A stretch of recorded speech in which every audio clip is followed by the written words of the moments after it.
In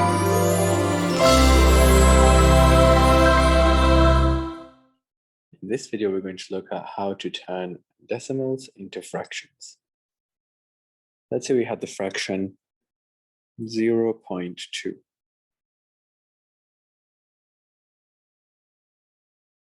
Make sure to put your place value grid on the top of it. Ones, tenths.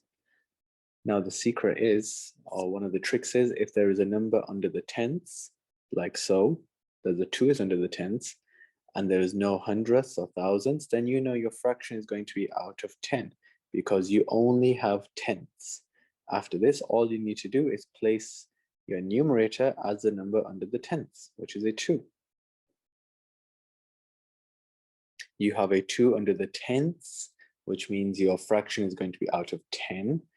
If your decimal number had a hundredths 2, and you had a 4 in there, for example, then you know your fraction is going to be out of 100 because you have a number under the H for hundredths.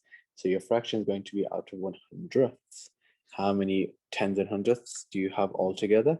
You have 24 out of 100 altogether. This is the easiest way to turn decimals into fractions.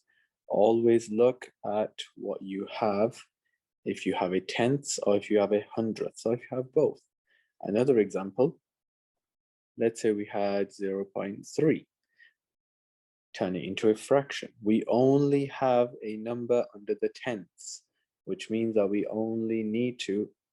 only have one number under the tenths right here, which means all we have to do is place a 10 as a denominator because we only have a number in the tenths.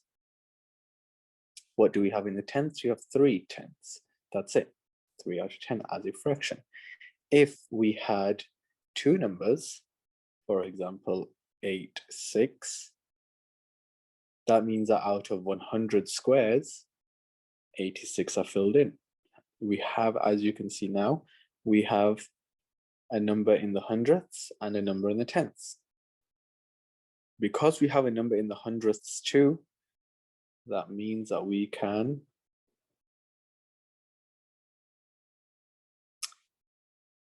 put our denominator as 100 because we have a number in the hundredths.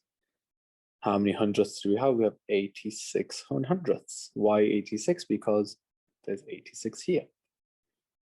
The only time when this doesn't really apply is if it was, for example, 8, 0. Because 8, 0 and 8 are the same.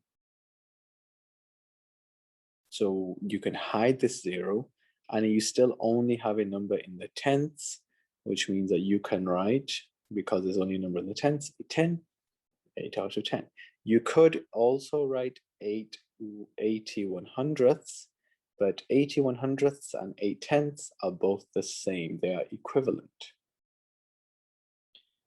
If you had a number in the ones too, for example, you had 2.7, the number in the ones, if I were to draw this out, this would mean that we have 3 bars of 10.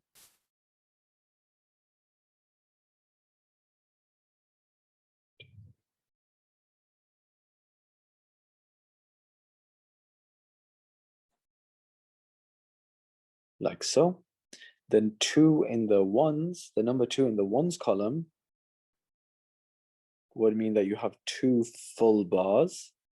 The 7 in the tenths column would mean that you have 7 parts filled in. So as a fraction, this would look like 2 full bars.